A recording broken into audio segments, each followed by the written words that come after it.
Hi, ഇന്ന് നമുക്ക് മറ്റൊരു ക്വസ്റ്റ്യൻ നോക്കാം.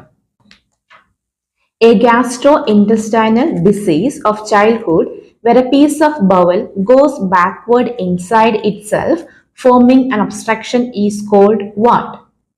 അതിന്റെ ഓപ്ഷൻ ആണ് option A intussusception, option B pyloric stenosis, option C Hirschsprung's disease, option D ഓംഫാലോസീൽ.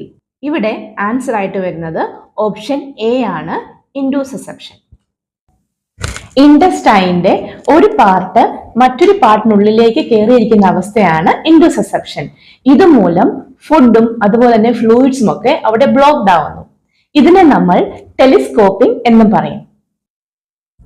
ഇനി മറ്റു ഓപ്ഷൻസ് എന്തുകൊണ്ട് തെറ്റായെന്ന് നോക്കാം. Option B pyloric stenosis.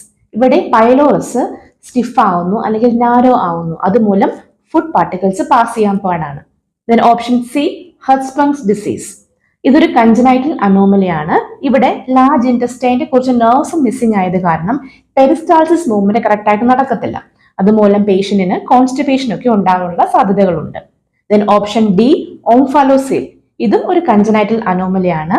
ഇൻഫന്റിന്റെ intestine അല്ലെങ്കിൽ അബ്ഡോമിനൽ ഓർഗൻസ് ഒക്കെ പുറത്തോട്ട് പ്രൊട്രൂഡ് ചെയ്യുന്ന അവസ്ഥയാണ് ഓംഫാലോസീൽ. സോ ഇവിടെ ആൻസർ വരുന്നത് ഇൻഡുസസെപ്ഷൻ തന്നെയാണ്. അതായത് ഒരു ഇൻറ്റസ്റ്റൈനിന്റെ ഉള്ളിലേക്ക് അതിന് വേറൊരു പാർട്ട് കയറിയിരിക്കുന്ന അവസ്ഥ, അല്ലെങ്കിൽ ഇതിനെ ടെലിസ്കോപ്പിംഗ് എന്നും നമുക്ക് വിളിക്കാം.